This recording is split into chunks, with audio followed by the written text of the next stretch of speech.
me frequently, not that I'm always coming across rabbits with myxomatosis, but seeing things ahead of them actually happening. For me, this is a very frequent event, much too frequent to ever be considered like just a coincidence.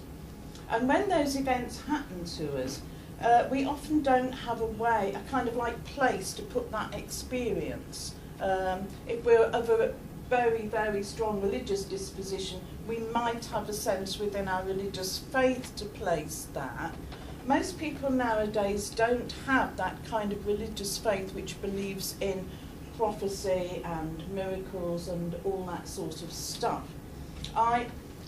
There's a very large proportion, I think, of the people here, this is a huge generalisation, I know, but I think a lot of the people who are here are probably of the generation that fell out with established religion, probably in your teenage years or in your 20s or whatever.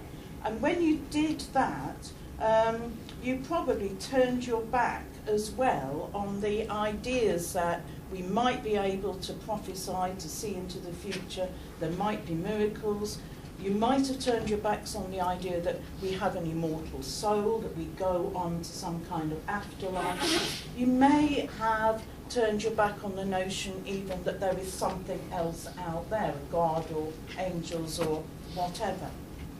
When I have an experience like I've just described, I don't then go on to think that I'm blessed by angels, or that there are fairies at the bottom of the garden, or even necessarily that Jesus died on the cross for me, but I am certain that time is not a straight line.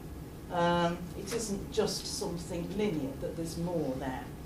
And I think one of the problems that we have is that because we have come from a generation that has come to believe in science rather than spirituality, we just don't know what to do with this kind of experience, and often it gets hidden away.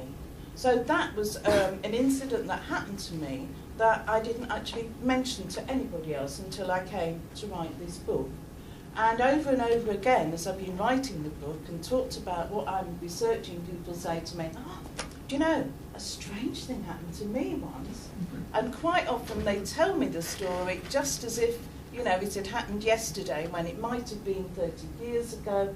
These incidents are important to us. They quite often dominate the rest of our lives. We struggle to try and find, what can I do with that experience? Where does it go?